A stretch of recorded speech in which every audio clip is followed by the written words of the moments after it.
দেখেই মনে হচ্ছে আজকে কি রান্না হবে, তাই না? জি হ্যাঁ, বলছি সবাইকে আসসালামু আলাইকুম। অবশ্যই আজকের ভিডিওটাও আমার জীবনের আরেকটা মানে দিনের অংশ, এবং আপনাদের সবাইকে ওয়েলকাম জানাচ্ছি আমার ইউটিউব চ্যানেল আরিশান রেবেকাস ডায়েরি থেকে। আর যারা আমার পেজ থেকে দেখবেন রেবেকাস ডায়েরি, আর যারা ইউটিউব চ্যানেল থেকে দেখবেন অবশ্যই সাবস্ক্রাইব, লাইক, ফলো, কমেন্ট করতে ভুলবেন না। আর পেজের কথা কি বলবো, সবাই অবশ্যই আমাকে লাইক করবেন, ফলো দিবেন পেজটাতে। তো খাসির কলিজা ভুনা করছি, এটা বুঝতেই পারছেন।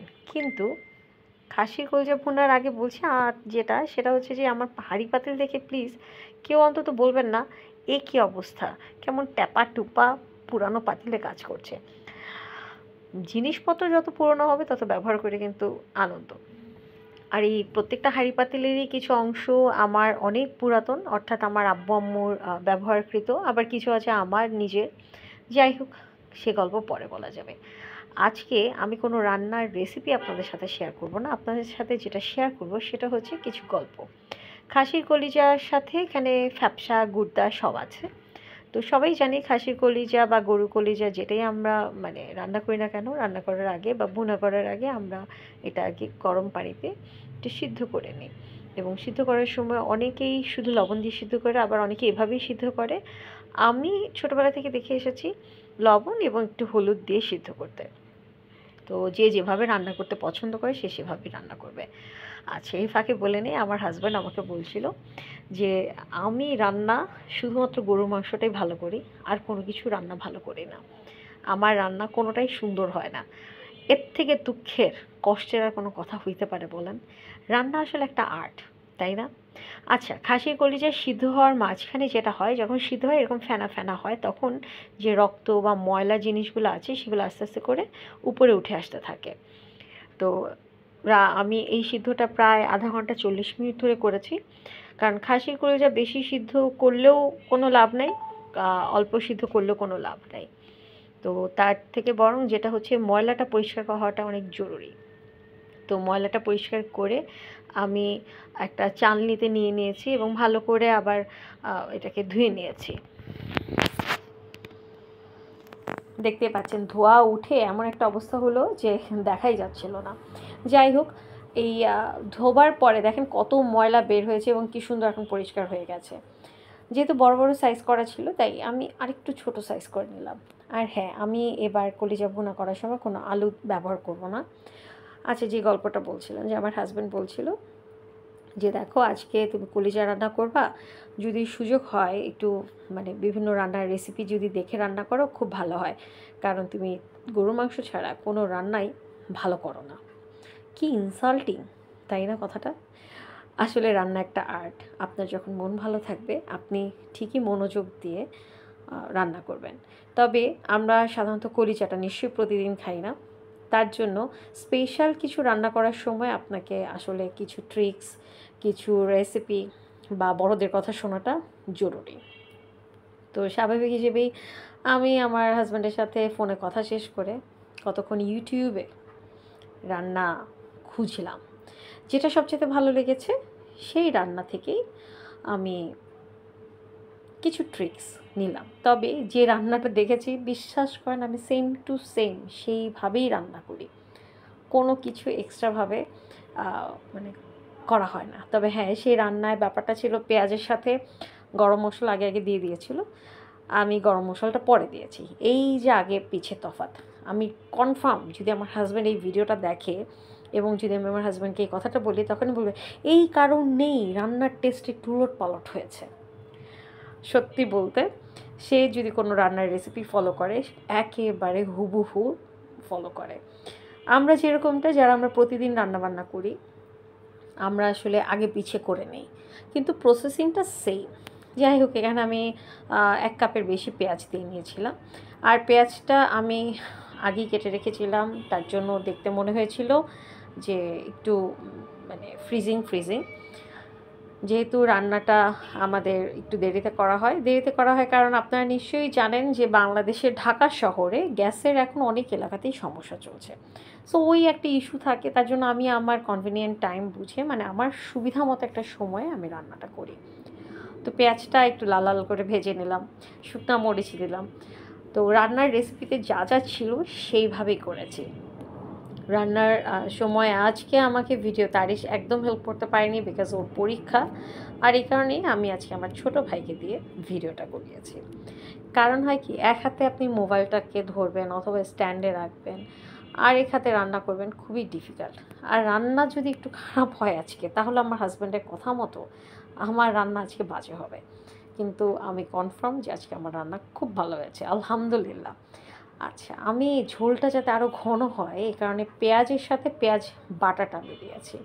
পেঁয়াজ বাটা আমি অনেকখানিকই দিয়েছি, আদা বাটা, রসুন বাটা সেগুলো অবশ্যই দিয়েছি।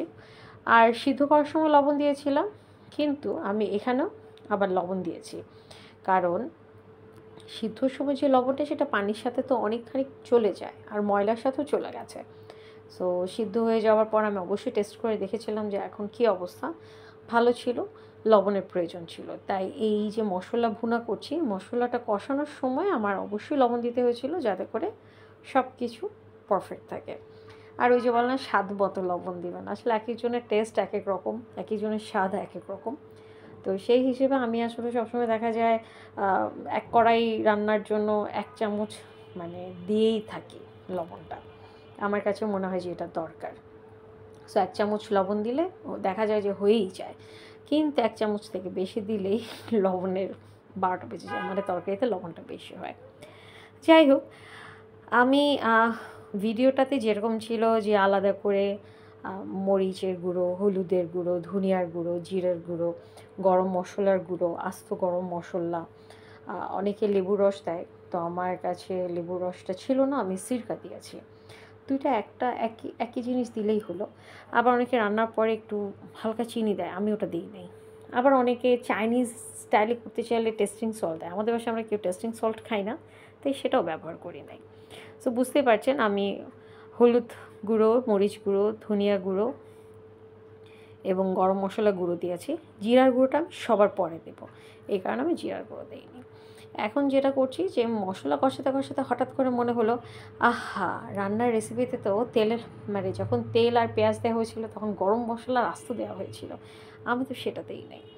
তো কী আর করা, ঝটপট যেই মনে হয়েছে তখনই আমি আমার মশলাগুলো দিয়েছি। এইটার কথাই আপনাদেরকে বলছিলাম যে রেসিপির একটু এদিক ওদিক হয়েছে, মানে প্রসেসিংয়ে, আর কিছুই না। আশা করি এটার জন্য টেস্ট একদম এদিক ওদিক হবে না, টেস্ট পারফেক্ট থাকবে। তো এরকম কার কার হয় যে আপনাকে আপনার হাজব্যান্ড বলছে যে তোমার এই রান্নাটা একদম ওয়াও, আপনার তো খুব ভালো লাগবে? আসলেই ভালো লাগবে, কেন লাগবে না? আপনার প্রশংসা যদি আপনার সবচেয়ে আপনজন, আপনার ঘরের মানুষ বলে, তাহলে আপনার অবশ্যই ভালো লাগবে। আর যদি সে বলে কী রান্না করছো টালা, একদিকে মশলা একদিকে তরকারি, তাহলে কি ভালো লাগবে? যে কথাটা আমাকে প্রায় শুনতে হয় যে কী রান্না করছো, কারণ আমার হাজব্যান্ডের কষানো রান্না খুব পছন্দ। আর আমার আসলে সবসময় রান্না করতে মনে হয় যে আমি হাতে মাখা দিয়ে রান্না করে ফেলবো, সেটা আমার কাছে সবচেয়ে সহজ মনে হয়, এবং সময় কম লাগে, তেল কম লাগে, মশলা কম লাগে, অলমোস্ট একটা সিদ্ধ সিদ্ধ রান্না। কিন্তু আমার হাজব্যান্ডের একদম পছন্দ না, সে সব সময় চায় একটু কষানো, তেলটা উঠে আসবে, দেখতে একদম ওয়াও টাইপের লাগবে। যাই হোক, আজকে রান্নাটা যখন আমি অনেক সময় নিই এবং মশলাটাকে কষিয়ে কষিয়ে করেছি এবং পুরো রান্নাটার সময় আপনাদের সাথে কথা বলেছি, এটা ঠিক সব সময় যে পুরো ভিডিওটা করেছি তা না।